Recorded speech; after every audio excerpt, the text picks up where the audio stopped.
Hello વિદ્યાર્થી મિત્રો, જય શ્રી કૃષ્ણ, જય હિન્દ. હવે આજે જે છે તે વિદ્યાર્થી મિત્રો આપણે વાત કરવાના છીએ એડિટિંગ ટોપિક, બરાબર છે. હવે સૌથી પહેલાં તો એડિટિંગ ટોપિક જે છે, બરાબર, એડિટિંગ એ ધોરણ 10, 11, 12 ત્રણેયની અંદર છે બધા તમારે આવે છે. હવે એમાં તમે એ લોકો શું પૂછે છે તો કે એરર, બરાબર છે. સ્ટાન્ડર્ડ 10, 11 અને 12 ત્રણ ધોરણની અંદર છે આ વસ્તુ આવે. આમાં એ લોકો એરર મૂકશે, બરાબર. એરર એટલે શું તો કે ભૂલ. જ્યાં એ લોકોએ અંડરલાઈન કરી હોય ને ત્યાં ભૂલ હશે, બરાબર. એ ભૂલને તમારે શું કરવાની છે? સુધારવાની છે, બરાબર. અને એ શબ્દને ફરીથી લખવાની. અને એડિટિંગનો પેરેગ્રાફ જે છે ને બેટા, એ લખતી વખતે વેઇટ અ મિનિટ ગાઈઝ. ઓકે, તો એરર જે છે ને બેટા, એરર, બરાબર, એને આપણે જ સુધારવાની છે. તો એરર સુધારવા માટે છે જેટલું પણ ગ્રામર આપણે શીખ્યા હોય, પછી ફંક્શન હોય, ડાયરેક્ટ સ્પીચ હોય, એક્ટિવ પેસિવ હોય, કન્જક્શન હોય, કોઈ પણ ટોપિક એ લોકો મનમાં આવે ને એવા ટોપિક છે એ તમારા માટે મૂકી શકે, બરાબર છે. પણ તમારે બેટા છે ધ્યાન એટલું રાખવાનું છે કે એડિટિંગ જે ટોપિક છે, બરાબર, એના અમુક બાબતો પાછી છે ફિક્સ પણ છે કે ભાઈ એના નિયમો પણ આવી શકે, બરાબર છે. પણ બાકી એ લોકોને મજા આવેલી ટોપિકનો ત્યાં ઉપયોગ કરી શકે. સ્પેલિંગ મિસ્ટેક પણ મૂકી શકે, બીજું તો બધું સાઈડમાં ગયું. સ્પેલિંગ મિસ્ટેક એ મૂકી શકે, બરાબર. પછી છે ને ક્યારેક કેપિટલની ભૂલે લખે, જેમ કે અમેરિકાના સ્પેલિંગમાં એ છે ને એ લોકો સ્મોલ લખે, બરાબર છે. અને પછી તમને ત્યાં અંડરલાઈન કરીને આપે, આપણે સ્પેલિંગ ચેક કરીએ કે અમેરિકન સ્પેલિંગ તો બરાબર છે, આમાં આ લોકોએ ખોટી ભૂલ બતાવી, તો કેપિટલની ભૂલ હોય, બરાબર છે. તો આ લોકોને મજા આવે એવું આમાં મૂકી શકે છે. ત્રણેય ધોરણમાં પૂછાય છે, ધોરણ 10, 11 અને 12માં. અને 10, 11, 12માંથી જે કોમન ટોપિક આવે છે, બરાબર છે, એ ટોપિક જે છે ને એ કયો છે તો કે આર્ટિકલ, કે જે એડિટિંગની અંદર છે આપણે ખાસ જોવાનો હોય છે, બરાબર. હવે એડિટિંગ ટોપિકમાં જે આ આર્ટિકલ ટોપિક આવે છે એમાં આર્ટિકલ ટોટલ આપણે બધાને ખબર છે કે ભાઈ કયા કયા છે. એ, એન અને ધ, ટોટલ 3 આર્ટિકલ છે, બરાબર છે. જેમાંથી એ અને એન જે છે આ બંને આર્ટિકલને આપણે ઓનલી ફોર છે એ શેમાં વાપરી શકીએ છીએ? એકવચનમાં. પણ જે ધ આર્ટિકલ છે એને તમે છે એકવચનમાં વાપરી શકો છો અને સાથે સાથે શેમાં વાપરી શકો છો? બહુવચનમાં પણ વાપરી શકો છો. આ ટૂંકમાં એક નિશ્ચિત આર્ટિકલ છે, આ અનિશ્ચિત આર્ટિકલ છે એવું ગણવામાં આવે છે, ઓનલી ફોર એકવચનમાં, બરાબર. હવે ક્યારે આર્ટિકલ અ વાપરવો અને ક્યારે આર્ટિકલ એન વાપરવો, આપણે પહેલા છે ને એની સમજ લઈ લઈએ. તો પહેલા આર્ટિકલ એ નો નિયમ, જે વર્ષોથી આપણે ભણાવવામાં આવે છે છતાંય ઘણા નથી આવડતું.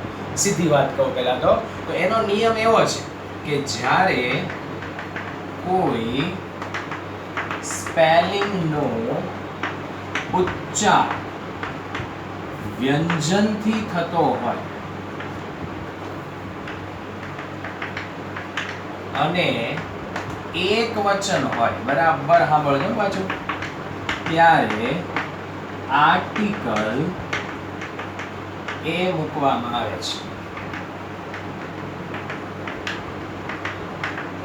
બરાબર છે.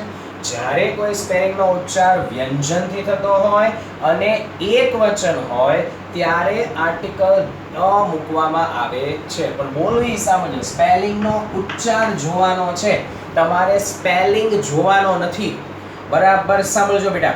સ્પેલિંગ જોવાનો નથી, સ્પેલિંગનો ઉચ્ચાર જોવાનો છે, બરાબર છે. હું તમને ધારો કે ઉદાહરણ તરીકે બુક લખીને આપું, બુક, તો આપણે બધાને ખબર પડી જાય કે અહીંયા અ બુક જ આવશે, બરાબર છે. એમાં કોઈને કઈ ફરક પડતો નથી. પણ ધારો કે હું અહીંયા લખીને આપું 1 રૂપી નોટ, બરાબર જોજો. હવે 1 રૂપી નોટ લખ્યું ને મેં, તો ઘણા શું જોવે, અહીંયા તો ઓ આવ્યો હોય, એ ઈ આઈ ઓ યુ, ઓ આવી ગયો, એટલે આમાં તો એન મૂકવો પડે, નહીં મુકાય. કેમ? તો કે આને બોલાય શું? 1, વન, બોલો એ સાંભળજો બરાબર, 1 બોલાય આને. તો હવે તો કે અહીંયા તો વ થી શરૂઆત થઈ ને ભાઈ, વ થી, બરાબર.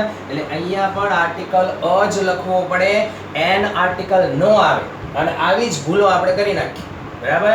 સ્પેલિંગ નથી જોવાનો, સ્પેલિંગનો ઉચ્ચાર જોવાનો છે. હું ધારો કે બીજો કોઈ તમને શબ્દ આપું, uniform, A E I O you, પણ શરૂ તો ય થી થાય છે ને, ય આપણો સ્વર નથી, તો અહીંયા પણ અયુનિફોર્મ જ કહેવું પડે. બરાબર, ત્યાં તમે એન આર્ટિકલ લગાડી શકતા નથી. બરાબર સાંભળજો. જો આ બધું ધ્યાનમાં નહીં લ્યો તો આર્ટિકલમાં પણ ભૂલ થશે. ભલે વર્ષોથી ભણીએ છીએ આપણે, પણ છતાંય ભૂલ થશે. બરાબર છે. તો આ આર્ટિકલ અનો નિયમ છે કે સ્પેલિંગનો ઉચ્ચાર જો વ્યંજનથી શરૂ થાય તો આર્ટિકલ અ લખવો પડે. તો એન નો નિયમ તો ઓટોમેટિક બધાને છે, તે આવડી જ ગયો હોય. હવે તો એમાં મારે કંઈ કહેવાની જરૂર પડશે નહીં. ચાલો હવે આપણે આગળ વધીએ.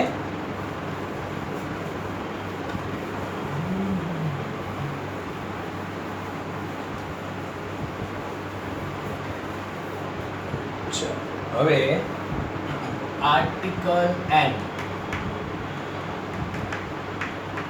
બરાબર, આર્ટિકલ એન ક્યારે આવશે? તો કે આનાથી વિરુદ્ધ, જ્યારે સ્પેલિંગનો ઉચ્ચાર સ્વરથી થતો હોય ત્યારે આર્ટિકલ એન વપરાય છે. બરાબર મગજ છે બેટા, અહીંયા રાખજો. જ્યારે સ્પેલિંગનો ઉચ્ચાર સ્વરથી થતો હોય ત્યારે આર્ટિકલ એન વપરાય છે. પણ ઉચ્ચાર બરાબર હજી સાંભળજો, ભૂલ કરતા નહીં. માની લો કે હું લખું એપલ, તો આમાં બધાને ખબર પડી જાય એપલ અ જ આવે છે ભાઈ, એન જ આવશે. It's okay, fine.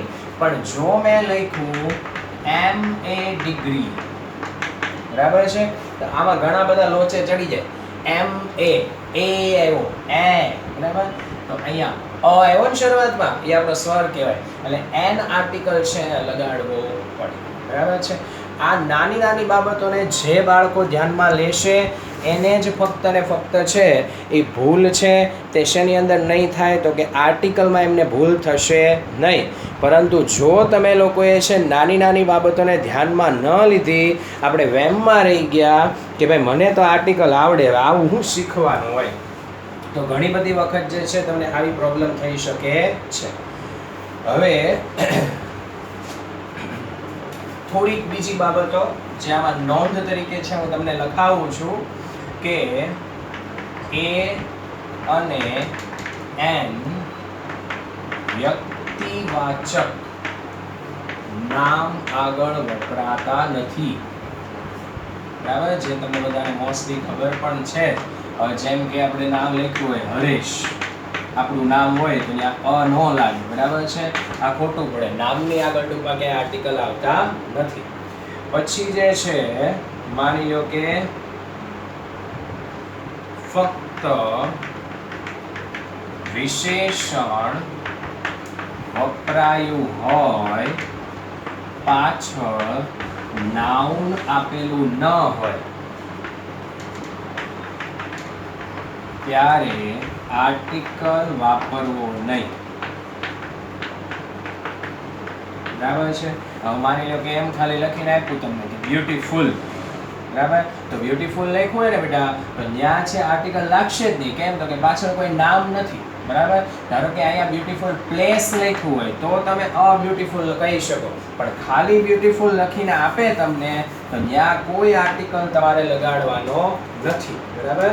પછી જે છે સિમ્પલ વસ્તુ પણ બીજી આપી છે કે ભાઈ એ એન છે એ કોઈ દિવસ તમારે ગામ, શહેર, દેશનું નામ હોય, બરાબર, ત્યાં ક્યાંય લગાડવાનું થતા નથી. બરાબર, એ ક્યાંય આર્ટિકલનો ઉપયોગ થાય નહીં. ચાલો હવે આપણે વિદ્યાર્થી મિત્રો છે જવાના છે આર્ટિકલ ધ માટે. બરાબર, કે જેના બહુ બધા નિયમો છે, એટલે આપણે એનું છે ને લિસ્ટ બનાવવું પડશે તો જ આપણને ખ્યાલ આવશે. હવે જેમ કે સૌથી પહેલો નિયમ, નદી, પર્વતમાળા, મહાસાગર, રણ પ્રદેશ, અખાત, જંગલનું નામ, ધર્મ ગ્રંથો, ત્યાર પછી છે ટાપુ, પ્રજાઓ, અવકાશી પદાર્થોના નામ.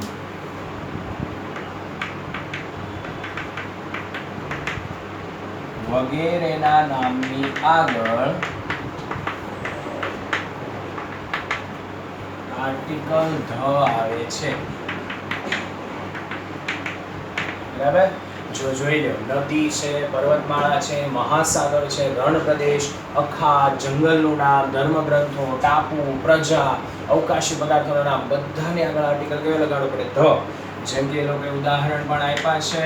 સૌથી પહેલા તો લખ્યું છે ધ ગંગા, પછી જે પર્વતમાળાનું નામ છે ધ હિમાલયાઝ, ત્યાર પછી આપ્યું છે ધ ગીતા, શ્રીમદ ભગવદ્ ગીતા, બરાબર? આપણો ધર્મગ્રંથ કહેવાય ધ ગીર ફોરેસ્ટ, ગુજરાતનું પ્રાઇડ કહેવાય.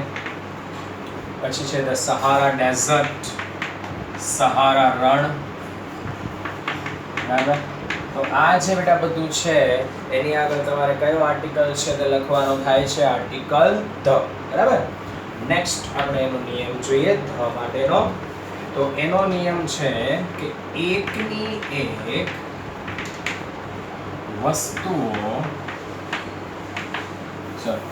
વસ્તુનો ફરીથી ઉલ્લેખ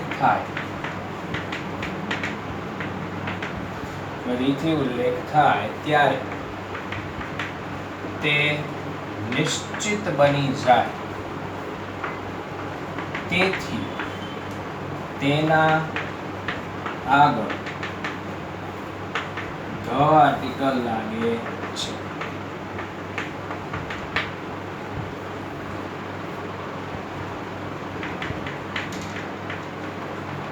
હવે આપણે ઉદાહરણ લઈ લઈએ કે I have a pen.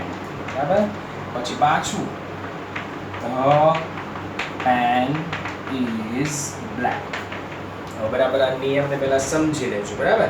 તો કે પહેલા વાક્યમાં જ્યારે તમે પેનનો ઉપયોગ કર્યો, તમારી પાસે માની લો કોઈ પેન છે, તમે એની વિશે વાત કરો છો તો ત્યાં તમે શું બોલ્યા? A pen. બરાબર? પણ જ્યારે એની જ પેન વિશે તમે જ્યારે બીજી વખત બોલો તો ત્યાં એ વસ્તુ હવે નિશ્ચિત થઈ ગઈ, અને નિશ્ચિત વસ્તુ માટે છે આપણે શું વાપરવું પડે? આર્ટિકલ ધ વાપરવો પડે.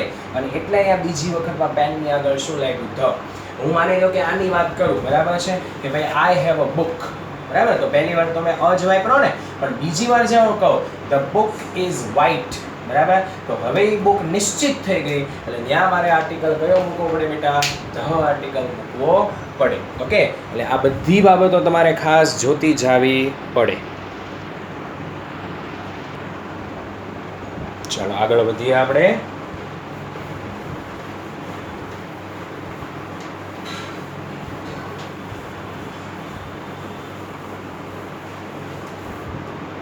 નેક્સ્ટ ધના નિયમ તરફ જઈએ. હવે આગળનો બેટા એનો ત્રીજો નિયમ ધ માટેનો લખ્યો છે કે અજોડ વસ્તુઓ, પદાર્થો, અવકાશી પદાર્થો, એ તો અગાઉ આપણે લખી દીધું છે, પ્રખ્યાત ઇમારતોના નામ. Wait a minute guys, sorry. ઇમારતોના નામ આગળ ધ આવે. બરાબર છે? તો કે અજોડ વસ્તુ છે, ત્યાર પછી છે બેટા સાંભળજો બરાબર કે અવકાશી પદાર્થ છે, પ્રખ્યાત ઇમારતોના નામ છે, બરાબર? એની આગળ ધ. જેમ કે એ લોકોએ જે એક્ઝામ્પલ આપેલા છે આપણને, જેમ કે એક છે ધ સન, પછી લખેલું છે ધ મૂન, ધ તાજમહલ, ત્યાર પછી છે the umpire state building,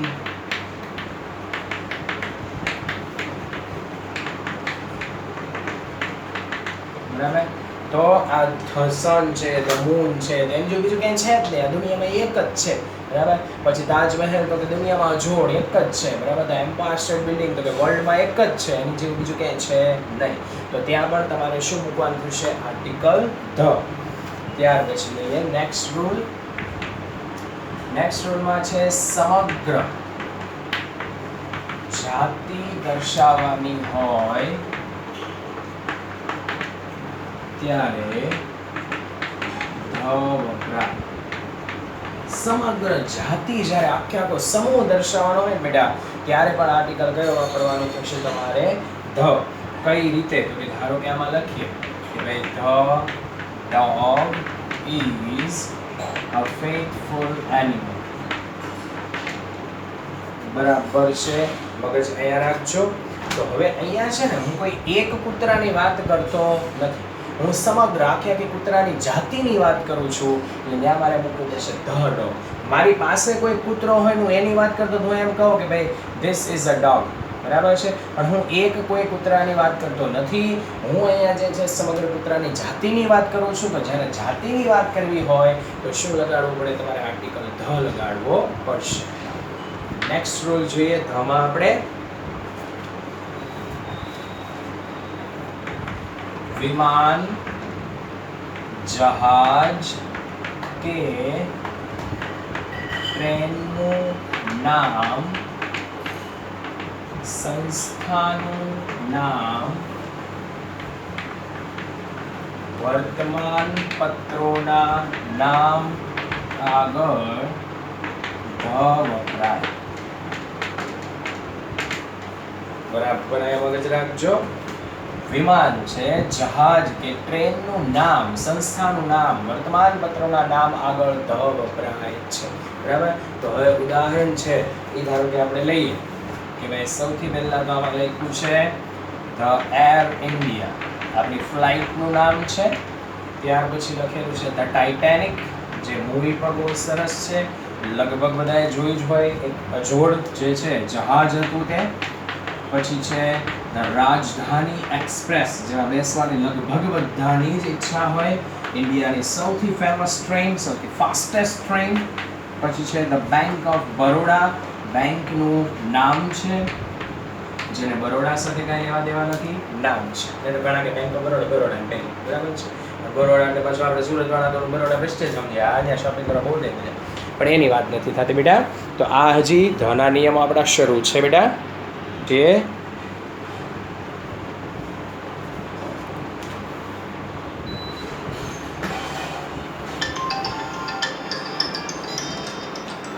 weight કરજો થોડી વાર. સોરી વિદ્યાર્થી મિત્રો, તમને થોડા ડિસ્ટર્બન્સ થઈ રહ્યું છે, કોલ આવ્યાની અંદર. આપણે આગળ ધવા નિયમો જોઈએ.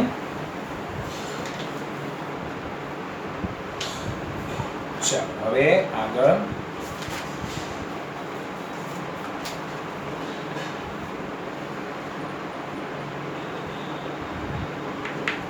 વિશેષણ આગળ ધ મુકતા તે સમગ્ર સમૂહ દર્શાવે છે.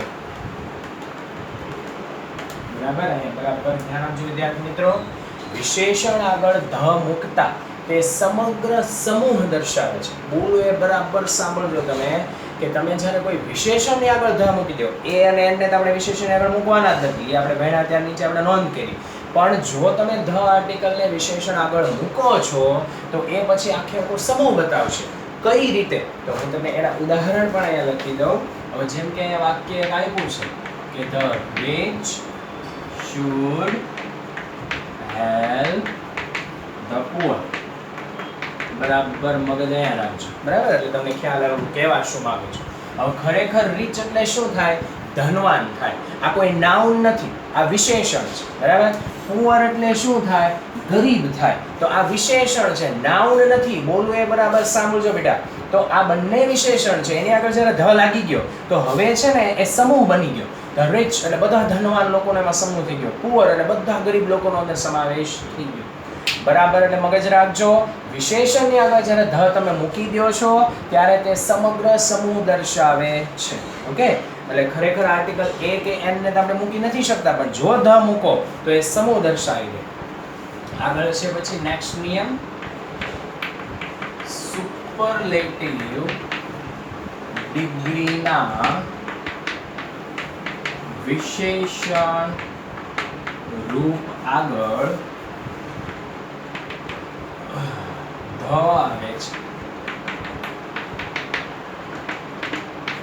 બરાબર મગજ અહીંયા રાખજો. સુપરલેટિવ ડિગ્રી બરાબર છે, જે આપણે અગાઉ ભણી ગયા છીએ અને જેનું નામ આપણે છે comparing things, comparing place, whatever. બરાબર. તો અહીંયા વિદ્યાર્થી મિત્રો માની લો કે મેં લખ્યું હોય મોસ્ટ બ્યુટીફુલ. બરાબર છે, કારણ કે બ્યુટીફુલમાં કે EST તો લાગતો નથી, બ્યુટીફુલેસ્ટ ન થાય એટલે ધ મોસ્ટ આગળ લગાડેલું હોય. તો ત્યાં શું લગાડવું પડે મારે? ધ.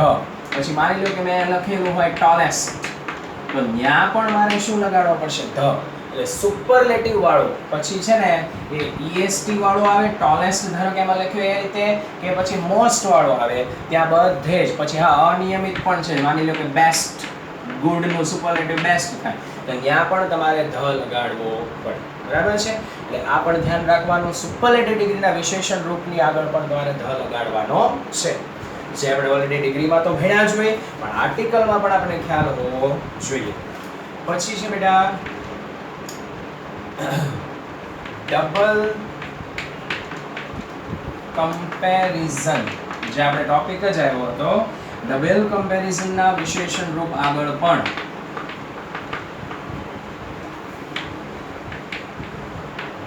વપરાય છે. જેને ડબલ કમ્પેરિઝન વાળો ટોપિક ભૂલાઈ ગયો હશે એને હું વાક્ય લખી શકું, યાદ આવી જશે. The more you earn the more you spend. બરાબર મગજ આયા રાખજો. બરાબર, ડબલ કમ્પેરિઝન ની આપણી રચના કેવી હોય? પહેલા ધ આવે, પછી કાં તો ER વાળું વિશેષણ અથવા મોર વાળું વિશેષણ આવે, પ્લસ કરતા હોય, પ્લસ ક્રિયાપદ હોય. પાછળ એની જ રચના ધ પ્લસ મોર અથવા તો ER વાળું વિશેષણ પ્લસ કરતા પ્લસ ક્રિયાપદ. તો ઈ જે તમારું છે કમ્પેરેટિવ વાળું રૂપ આપણને લાગતું હોય, મોર એટલે આપણને કમ્પેરેટિવ રૂપ લાગે. બરાબર, પણ ખરેખર બે બાજુ જ્યારે ER અથવા મોર આવે તો એ રચના કઈ છે? આપણી ડબલ કમ્પેરિઝનની રચના છે, અને એની આગળ પણ તમારે શું મૂકવાનું છે? ધ. પણ આવી રીતે ડબલ કમ્પેરિઝન વાળી રચના હોય ત્યારે અને ત્યારે જ. બરાબર, આ બધા નિયમો છે ને બેટા બહુ કામના છે, એટલે તમે બરાબર છે મગજ અહીંયા રાખજો, જેથી કરીને તમને પ્રોબ્લેમ આવે નહીં. ઓકે, નહીતર પાછું છે એમાં પ્રોબ્લેમ આવી શકે છે કે આ કઈ રીતે આવ્યું. ચાલો આગળ વધીએ આપણે. સંજ્ઞાવાચક નામનો ઉપયોગ જાતિવાચક તરીકે,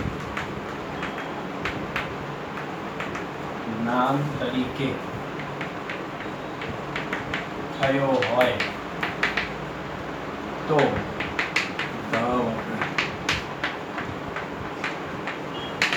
બરાબર મગજ રાખજો. સંજ્ઞાવાચક નામનો ઉપયોગ જાતિવાચક નામ તરીકે થયો હોય તો આર્ટિકલ છે બેટા કયો વપરાય છે? ધ. હવે એનું ધારો કે આપણે ઉદાહરણ લઈએ કે Sardar was the Bismarck of India. બરાબર છે બેટા, મગજ છે તમારું અહીંયા રાખજો. ચલો જો, તો અહીંયા જે મેં વાક્ય લખ્યું બેટા કે Sardar was the Bismarck of India. બરાબર છે, થોડી વારે છે બેટા ફોનનો ઇશ્યુ વધારે આવ્યો છે, આજે થોડા તમે ડિસ્ટર્બ પણ થયા હશો, સોરી એ બદલ. તો Sardar was the Bismarck. Shit, sorry, ફરીથી એક પ્રોબ્લેમ. સોરી વિદ્યાર્થી મિત્રો, આજે ફોન પ્લસ લાસ્ટ ક્લાસમાં પડદો પણ પડી ગયો એટલે મારે થોડી વાર સ્ટોપ કરવું પડ્યું. Sardar was the Bismarck of India. તો બરાબર છે ને, હું એમાં ધ્યાન આપજો. આ બિસ્માર્ક જે છે ને તે જર્મનીના એક નેતાનું નામ છે. બરાબર, કોનું નામ છે? જર્મનીના એક સ્ટેટમેન, એક રાજનેતાનું નામ. તો સંજ્ઞાવાચક નામનો ઉપયોગ જાતિવાચક નામ તરીકે થયો હોય તો ધ વપરાય. તો હવે આ જે બિસ્માર્ક છે ને એ સંજ્ઞાવાચક નામ છે. બરાબર છે, એનો ઉપયોગ જે છે એ શેના માટે થયો? જાતિવાચક. ટૂંકમાં આ બિસ્માર્ક જે વ્યક્તિ હતો એ બહુ ફેમસ હતો, બહુ સારો એવો રાજનેતા હતો. બરાબર, એટલે એક પ્રકારની સંજ્ઞા હતી, એક સાઇન હતી, નિશાની હતી. એનો ઉપયોગ જાતિ તરીકે થયો કે ભાઈ સરદાર જે છે ને એ પણ કેવા હતા? તો કે બિસ્માર્ક જેવા હતા. બરાબર, તો એક જાતિ એને બનાવી દીધી બિસ્માર્કને. બરાબર, પેલો ક્રિકેટર હોય તો કેમ કે આ સચિન જેવો છે, આ ધોની જેવો, તો પછી ત્યાં આપણે આર્ટિકલ ધ મૂકવો પડે. શું કામ? કારણ કે તમે જે સંજ્ઞા હતી એનો જાતિ તરીકે ઉપયોગ કરી નાખ્યો, એટલે જ આર્ટિકલ તમારે કયો મૂકવો પડશે બેટા? ધ મૂકવો પડે. બરાબર. અને પછી જે છે ધની અંદર લાસ્ટ છેલ્લો નિયમ, દેશ કે સંસ્થાના ટૂંકા નામ આગળ ધ આવે. બરાબર. જેમ કે દેશ કે સંસ્થા, માની લો કે છે USA, United state of India, જેનું ફૂલ ફોર્મ થાય છે, ધ આર્ટિકલ લગાડવું પડે. UK એટલે યુનાઇટેડ કિંગડમ, ધ લગાડવું પડે. પછી આપ્યું છે યુનિસેફ, જેનું ફૂલ ફોર્મ મને નથી આવડતું, ખોટો ગપ્પો મારવો આપણે. બરાબર. એટલે આ સંસ્થાનું નામ છે તો એ ખ્યાલ છે, મને ફૂલ ફોર્મ ખ્યાલ નથી. યુનિસેફ તમે ગૂગલમાં સર્ચ કરીને જોઈ શકો છો તેનું ફૂલ ફોર્મ શું થાય. બરાબર. પણ ટૂંકમાં જ્યારે કોઈ દેશ કે સંસ્થાના ટૂંકા નામ આપ્યા હોય તો ત્યાં પણ તમારે છે લગાડવો પડશે આર્ટિકલ ધ. બરાબર છે. તો અહીંયા બેટા જે છે એ આપણા ધ આર્ટિકલના નિયમો છે એ પૂરા થાય છે. ક્યાં વપરાય, કેવી રીતે વપરાય, બરાબર છે, એ બધા જ રૂલ્સ છે આપણે ડીપમાં જોયા. આર્ટિકલ એ અને એન ક્યાં વપરાય એ પણ આપણે જોયું. એટલે અહીંયા આજે આખો વિષય હતો, આજનો જે સબ્જેક્ટ હતો આર્ટિકલ્સ. બરાબર છે. ધોરણ 10, ધોરણ 11, ધોરણ 12 બધાની અંદર છે કોમન ટોપિક છે. નાના ધોરણથી આવતો ટોપિક છે પણ વ્યવસ્થિત છે, મગજમાં ઉતારવો પડે એવો ટોપિક છે, નહીંતર આમાં પણ ભૂલ થઈ શકે છે. તો આજે આપણે અહીંયા આર્ટિકલના ટોપિક સાથે છે વિડીયોને સમાપ્ત કરીએ છીએ. જય શ્રી કૃષ્ણ, જય Hind, stay home, stay safe, bye bye, see you soon, next lecture.